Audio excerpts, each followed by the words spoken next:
आज जो स्टार्ट करने जा रहे हैं वो स्टार्ट करने जा रहे हैं हम साइंस में बायोलॉजी या जीव विज्ञान। जीव विज्ञान के जितने भी इम्पोर्टेंट पॉइंट है वो पढ़ेंगे और जीव विज्ञान से जितने भी इम्पोर्टेंट प्रश्न बन सकते हैं वो हम एक एक करके लेकर चलेंगे। तो देखिए जो जीव विज्ञान है, जीव विज्ञान कहते किसको है? तो वह विज्ञान की वह शाखा जिसके अंतर्गत जीवों का अध्ययन किया जाता है या जीवधारियों का अध्ययन किया जाता है, उसे क्या कहते हैं? जीव विज्ञान या बायोलॉजी कहते हैं। विज्ञान की वह शाखा जिसके अंतर्गत जीवधारियों या जीवों का अध्ययन किया जाता है उसे हम जीव विज्ञान कहते हैं। देखिए बायोलॉजी शब्द का प्रयोग सर्वप्रथम लैमार्क और ट्रेविरेनस नामक वैज्ञानिकों ने किया था। क्वेश्चन आता है जो जीव विज्ञान है, जीव विज्ञान का प्रयोग सर्वप्रथम, जीव विज्ञान या बायोलॉजी शब्द का प्रयोग, तो बायोलॉजी शब्द का प्रयोग सर्वप्रथम लैमार्क और ट्रेविरेनस नामक वैज्ञानिकों ने किया था। अब जो जीव विज्ञान है, जीव विज्ञान को कितने भागों में बांटा गया है? तो जीव विज्ञान को दो भागों में बांटा गया है। पहला कौन सा है? पहला है जंतु विज्ञान या जूलॉजी, दूसरा है वनस्पति विज्ञान या बॉटनी। तो जो देखिए दिया गया है जंतु विज्ञान का जनक, तो जो जंतु विज्ञान के जनक हैं वो कौन है? अरस्तु। जंतु विज्ञान के जनक अरस्तु और इनकी पुस्तक है हिस्टोरिया एनिमलम। जो अरस्तु हैं, अरस्तु की पुस्तक का नाम है हिस्टोरिया एनिमलम और इन्होंने अपनी इस पुस्तक में 500 जीवधारियों का वर्णन किया है। कितना? 500 जीवधारियों का वर्णन किया है। और इसके बाद देखिए वनस्पति विज्ञान का जनक, तो वनस्पति विज्ञान के जनक कौन है? थियोफ्रेस्टस। वनस्पति विज्ञान के थियोफ्रेस्टस और इनकी पुस्तक का नाम है हिस्टोरिया प्लांटारम। क्या नाम है? हिस्टोरिया प्लांटारम।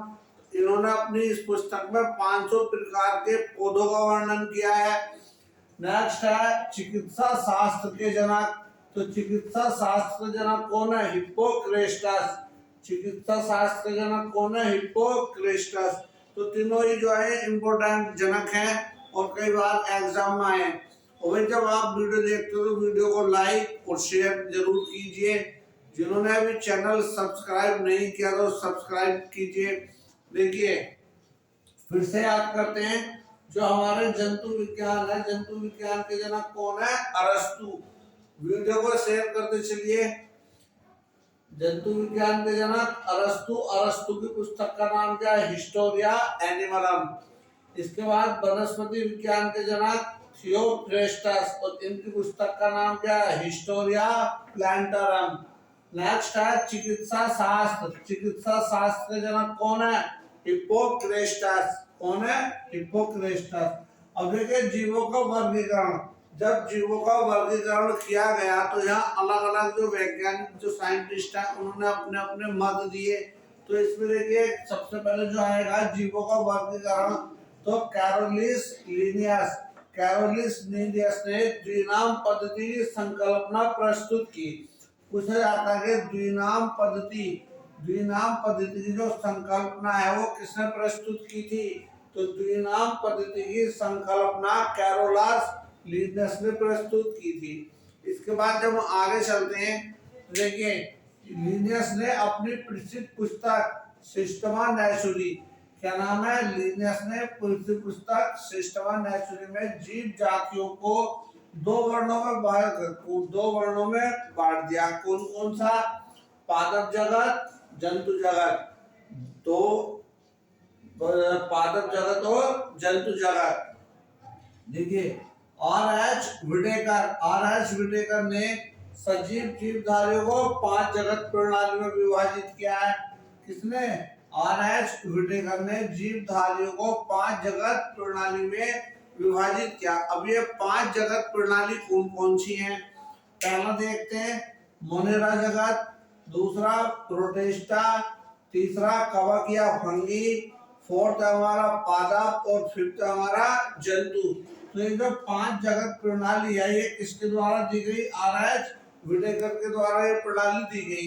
अब जब हम बात करते हैं देखिए बिना रीढ़ की हड्डी वाले जंतु क्या कहते हैं? अकशेरुकी। बिना रीढ़ की हड्डी वालों को अकशेरुकी कहते हैं और रीढ़ की हड्डी वाले जंतु को कशेरुकी कहा जाता है।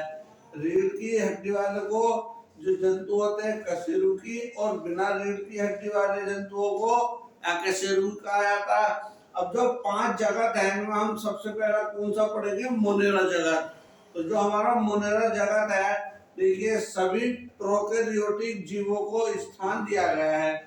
जो मोनेरा जगत है इसमें किसे स्थान दिया गया? तो इसमें स्थान दिया गया प्रोकैरियोटिक जीवों को स्थान दिया गया। इस जगत के मुख्य जीव बैक्टीरिया, नीलहरित, शैवाल आदि हैं। इम्पोर्टेंट पॉइंट है, पूछा जाता है नीलहरित, शैवाल, बैक्टीरिया ये किस जगत के हैं? तो बैक्टीरिया, नीलहरित, शैवाल कौन से जगत के हैं? मोनेरा जगत के हैं। दूसरा देखते हैं प्रोटेस्टा जगत। कौन सा दूसरा? प्रोटेस्टा जनक। प्रोटेस्टा जनक में क्या देखिए, सभी एक कोशिकीय यूकेरियोटिक, सभी एक कोशिकीय यूकेरियोटिक जीवधारियों को प्रोटेस्टा वर्ग के अंतर्गत रखा गया है। Protozoa, Euglena, amoeba, paramecium, Plasmodium और शैवाल। देखिए क्वेश्चन आता है कि जो हमारा protozoa, Euglena, amoeba, paramecium, Plasmodium, शैवाल प्रोटेस्टा वर्ग के जंतु हैं। क्वेश्चन पूछा जाएगा अमीबा, यूग्लिना या प्रोटोजोआ, पैरामीशियम, प्लाज्मोडियम किस वर्ग में आते हैं? तो ये किस जगत में आते हैं? प्रोटेस्टा जगत में आते हैं। यूग्लिना को पादप एवं जंतु जगत के बीच की कड़ी माना जाता है। ये कई बार आपके एग्जाम में आया है कि यूग्लिना को पादप एवं जंतु जगत किस किस के बीच? पादप एवं जंतु जगत के बीच या मध्य की कड़ी किसे कहा जाता है? तो पादप और जंतु जगत के जो बीच की कड़ी है वो किसे कहा जाता है? वो कहा जाता है यूग्लिना को।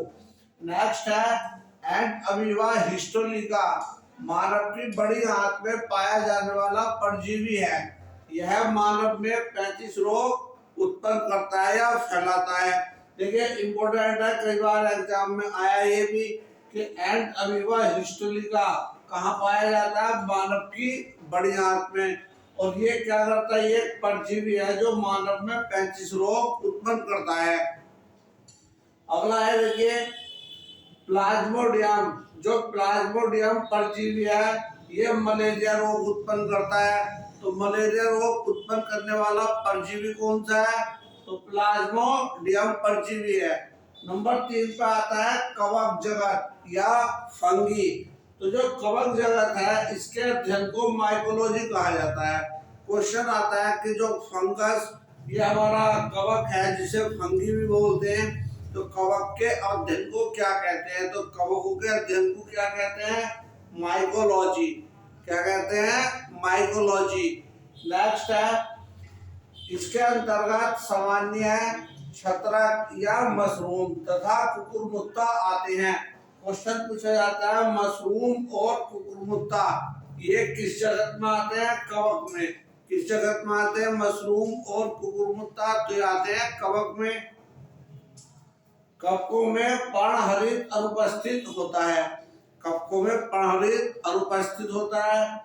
कवकों में काइटिन की बनी कोशिका भित्ति होती है। इनमें जननकायी लैंगिक एवं अलैंगिक विधियों से होता है। देखिए प्रश्न कई बार हमारे एग्जाम में आया कि जो कवकों में काइटिन की बनी कोशिका भित्ति होती है, ये पूछा गया क्वेश्चन है। कुछ कवक वायुमंडलीय नाइट्रोजन को नाइट्रेट में परिवर्तित कर मिट्टी की उर्वरता को बढ़ाते हैं। ठीक है, ईस्ट या खमीर तथा कुछ कवकों का उपयोग बेकरी उद्योग एवं शराब बनाने में भी किया जाता है।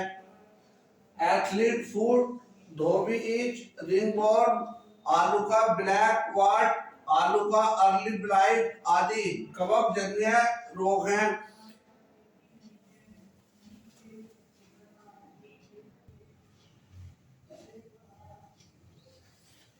इसके बाद देखिए जो नंबर 4 है नंबर 4 पर आता है हमारा पादप जगत। तो जो पादप जगत है, पादप जगत या वनस्पति विज्ञान का जनक थियोफ्रेस्टस को माना जाता है।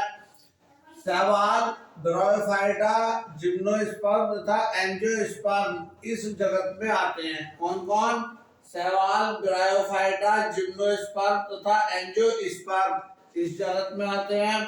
पादप जगत के जीवों में पर्णहरित पाया जाता है। जो पादप जगत है इनमें क्या पाया जाता है? पर्णहरित पाया जाता है।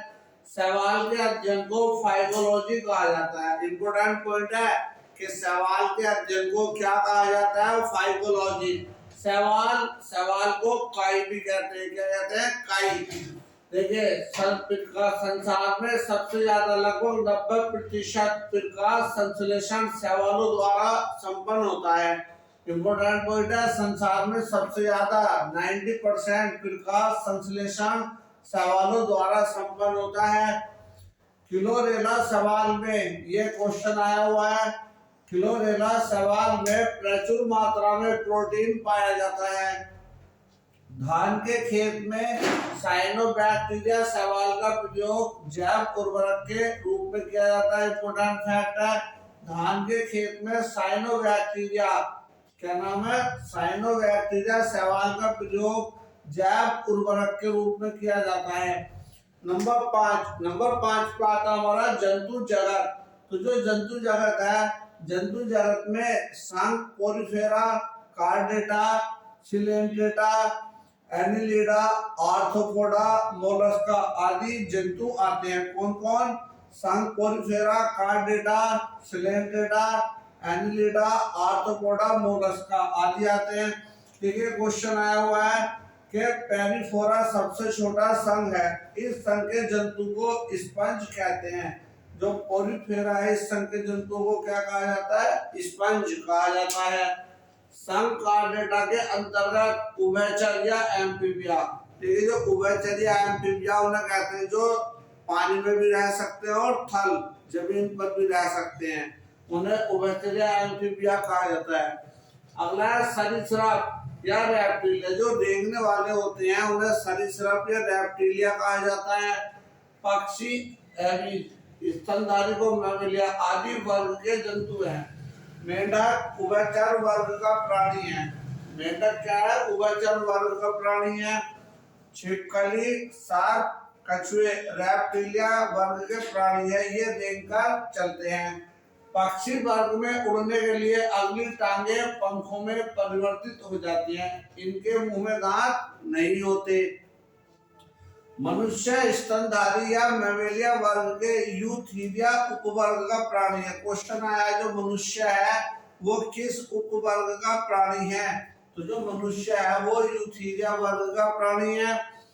मनुष्य इस पृथ्वी पर सबसे बुद्धिमान प्राणी माना जाता है। मनुष्य का जो नाम है इसे क्या कहा जाता है? Homo sapiens. जो इसका वैज्ञानिक नाम है मनुष्य का वो क्या है? होमो सैपियंस है। तो इसमें जो हमने पढ़े 5 जगत प्रणाली पढ़ी, और इसके बाद जो हमारा अगला टॉपिक स्टार्ट करेंगे वो इसके अगले लेक्चर में पढ़ना है हमें। तो ये जो हमारे इतना है, जो बेसिक था इसमें हमने वो कवर किया, और जितने भी कंटेंट है बेस्ट से बेस्ट वो आपको प्रोवाइड कराने की हम पूरा प्रयास करेंगे। बने रहिए अब हमारे साथ सरस्वती कोचिंग सेंटर कांट में।